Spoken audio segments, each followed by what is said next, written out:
अस्सलाम वालेकुम students, welcome to my YouTube channel. मैं हूं आपकी होस्ट महाजुबीन और आप देख रहे हैं मेरा चैनल टेक अकेडमी। आज हम स्टार्ट करेंगे अपनी CS 409 की सीरीज़ को, जो कि हमने स्टार्ट किया हुआ था इसके लेक्चर्स अपलोड करना। तो थोड़े बहुत लेट हो गया, काफ़ी सारा टाइम, लेकिन हम कोशिश करेंगे कि इसको कंप्लीट कर सकें। तो टॉपिक नंबर 20 तक मैंने अपलोड कर दिया था। आज टॉपिक 21 से स्टार्ट करते हैं। तो ये फ़ॉरेन कीज़ का यहाँ से टॉपिक स्टार्ट हो रहा है। फ़ॉरेन कीज़ आप लोगों को पता ही होगा वो क्या होती हैं। फ़ॉरेन कीज़ वो वाली कीज़ होती हैं जो कि दो टेबल्स के दरमियान एक लिंक बनाती हैं, ठीक है। एक टेबल की जो प्राइमरी की होती है वो दूसरे टेबल में जाके फ़ॉरेन की होती है। जब डाटाबेस में हम दो टेबल्स को लिंक करते हैं ना, तो फर्स्ट टेबल की जो प्राइमरी की बनती है वो दूसरे टेबल में जाके फ़ॉरेन की बन जाती है। और ये जो फ़ॉरेन की होती है ये कभी कभी हमारी कंपोजिट की का पार्ट भी हो सकती है। ये इन्होंने इन चीज़ों में मेंशन किया हुआ है। और यहाँ पे ये ना एक छोटा सा उन्होंने नोट दे के ना एक एग्जांपल से डिफाइन की हुई है, जिसमें ये आइटम नंबर है, ये आपकी प्राइमरी की है। ऑर्डर आइटम नंबर जो है वो आपकी फ़ॉरेन की है, क्योंकि आइटम नंबर जो है वो इसके साथ ये वाली जो चीज़ है ना, ये आपके फ़ॉरेन की के तौर पर रेफ़र हो रही है आइटम नंबर के साथ, क्योंकि ये पहले टेबल में आइटम वाले टेबल में प्राइमरी की थी, लेकिन ये ऑर्डर वाले टेबल में अब ये आइटम नंबर फ़ॉरेन की बन गई है। तो बस आपको ये समझाने की उन्होंने इस यहाँ पे ट्राई किया कि फ़ॉरेन की होती क्या चीज़ है। नेक्स्ट चलते हैं। नेक्स्ट है जी डिफरेंशियल इंटेग्रिटी कॉन्स्टेंट्स। ये क्या चीज़ होती है? ये रूल्स को इंश्योर करता है, यानी इंटेग्रिटी और कॉन्स्टेंट से नहीं होता ही ये रूल्स के लिए, कि ये रूल्स को इंश्योर करता है। ये इंश्योर करता है कि आपकी जो फॉरेन की है उसकी वैल्यूज़ प्राइमरी की के अंदर ऑलरेडी मौजूद होनी चाहिए। मतलब जो इनवैलिड या मिसिंग रेफरेंस ना हो कोई भी। टेबल्स के दरमियान करेक्ट रिलेशनशिप बना के रखना है, मतलब ये इसका काम होता है।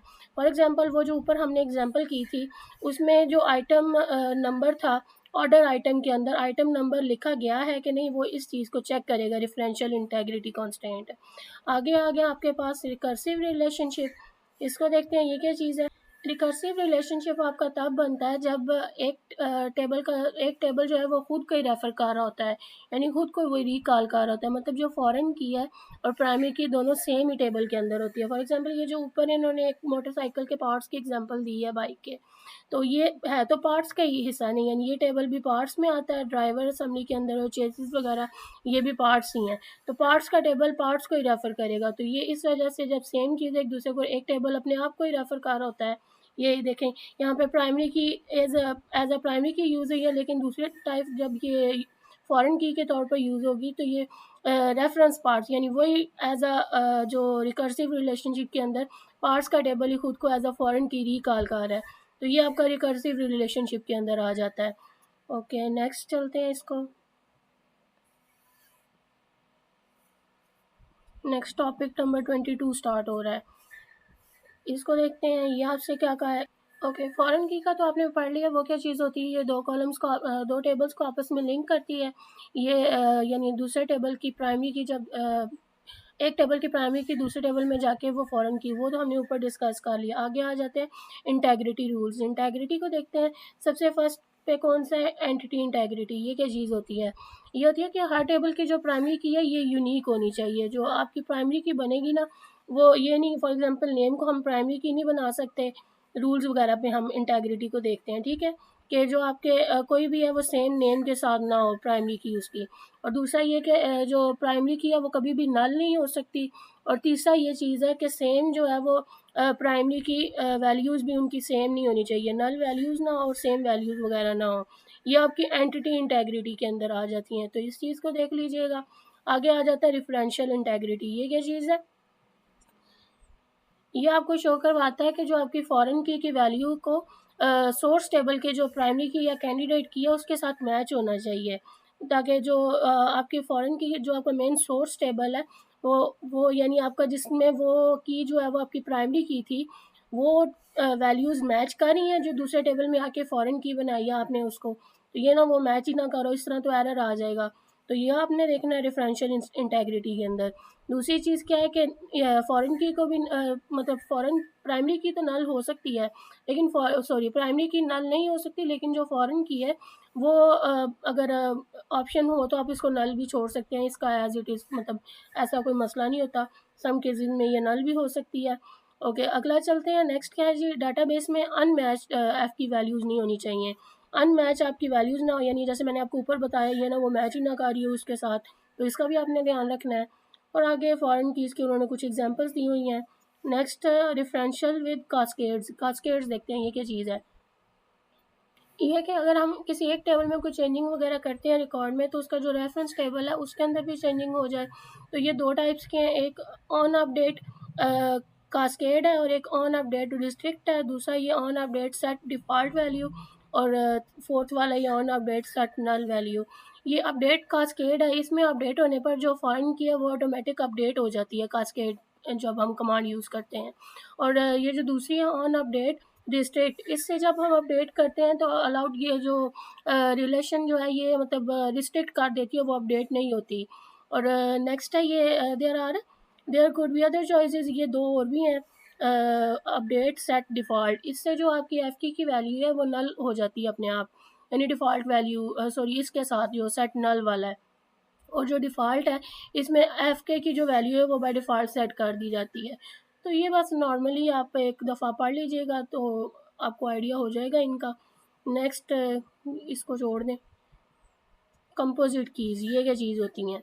ओके, ये हमने आगे पहले भी किया कंपोजिट की के बारे में, लेकिन दोबारा से इसको थोड़ा सा पढ़ लेते हैं कि अगर हमारे पास किसी एक टेबल में मतलब एक से ज़्यादा यूनिक वैल्यू मौजूद ना हो तो हम क्या करते हैं, दो वैल्यूज़ को मिला के हम एक प्राइमरी की बना देते हैं। फॉर एग्जांपल जैसे यहाँ पे उन्होंने एटीएम कार्ड और ट्रांजैक्शन वगैरह की एग्जांपल दी है सॉरी।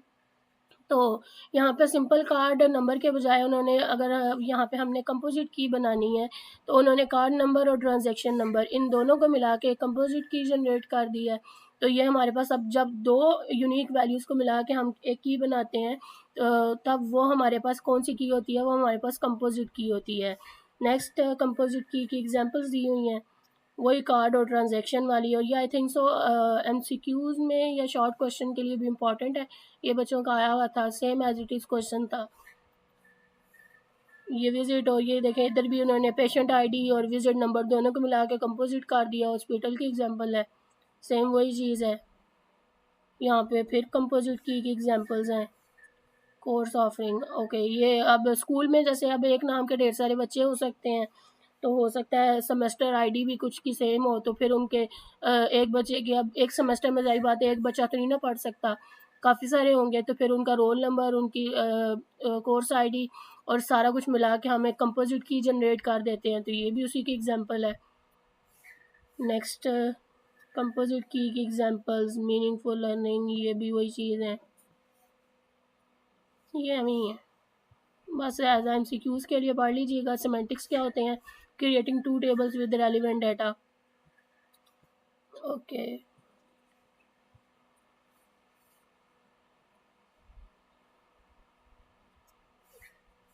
ये कॉन्स्टेंट्स जब हम कोई ऊपर रिस्ट्रिक्शन लगा देते हैं, अदर कांस्टेंट, ओके। कांस्टेंट ये है कि जैसे हम प्राइमरी की बनाते हैं तो हम कहते हैं कि ये नल ना हो, ये तो नॉट नल का होता है, चेक का होता है, डिफ़ॉल्ट का होता है, वैल्यू यूनिक हो। कोई चेक यानी उसके ऊपर कोई रिस्ट्रिक्शन, कोई वैल्यू डिफ़ॉल्ट है, यानी बाय डिफ़ॉल्ट हमने उसकी वैल्यू 0 सेट कर दिया, 1 सेट कर दिया है, तो ये है नल का कांस्टेंट, ये उन्होंने दिया हुआ है। Represent a value of attribute that currently unknown, no applicable for that tuple, यानी एक रो के अंदर जब हम डाटा ऐड कर रहे होते हैं। डोमेन कॉन्स्टेंट्स क्या चीज़ होते हैं, डोमेन कॉन्स्टेंट हमें बताते हैं कि आपके जो रो के अंदर जो वैल्यू है ना वो आपके पास यूनिक और वैलिड हो, यानी एटॉमिक। एटॉमिक का मतलब है कि एक सेल के अंदर सिर्फ एक ही वैल्यू आपके पास अवेलेबल हो उस टाइम। कॉलम की जो मतलब आपके पास डाटा वगैरह वो ये एटॉमिसिटी को इंश्योर करता है, जो डोमेन कॉन्स्टेंट है। ठीक है, ये भी हो गया, यानी एक सेल में एक टाइम पे एक ही वैल्यू हो, ये सामने दी हुई है यहाँ पे एग्जाम्पल भी। आगे ये फिर से एडिशनल कांस्टेंट, चेक का कांस्टेंट आ गया। चेक कांस्टेंट क्या करता है ये उन्होंने बताया हुआ है, डोमेन आवरली कांस्टेंट, ये उन्होंने एग्जांपल दी है। ओके,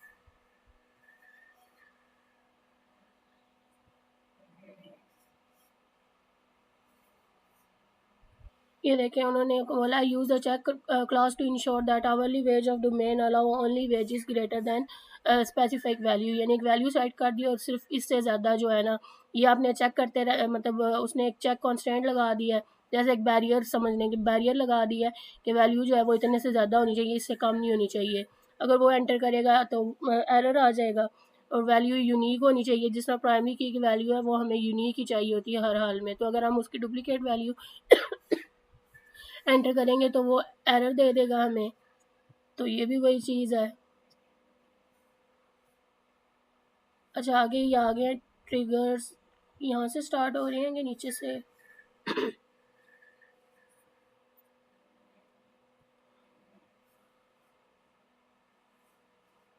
आगे ये additional constant using DDL and alter SQL, constant of DDL, data definition language, primary की कांस्टेंट। अब ये सारे जो है ये आपको डाटाबेस में परफॉर्म किया तो तभी समझ आने हैं, बाकी यहाँ से तो फिर आप सिर्फ देख ही सकते हैं इनको।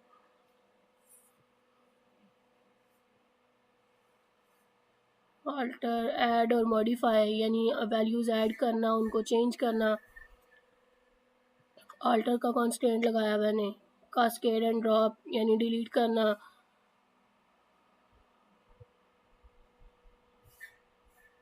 अब एक एक को अगर मैं इस तरह डिफ़ाइन करती बैठती तो फिर तो लेक्चर हो ही जाने हैं पूरे। तो आई थिंक सो इसके लिए आज के लिए ये 30 बहुत है। तो बाकी मिलते हैं नेक्स्ट वीडियो में। आप चैनल को लाइक, शेयर और सब्सक्राइब करिएगा ताकि मैं न्यू वीडियोस भी अपलोड कर सकूं। अगर आपको सही से समझ आ रही है, अगर कुछ नहीं समझ आ रही तो मुझे मैसेज करके पूछ लीजिएगा, मैं आपको क्लियर कर दूंगी कमेंट सेक्शन में। तो मिलते हैं इंशाल्लाह नेक्स्ट वीडियो में। तब तक के लिए अल्लाह हाफिज़।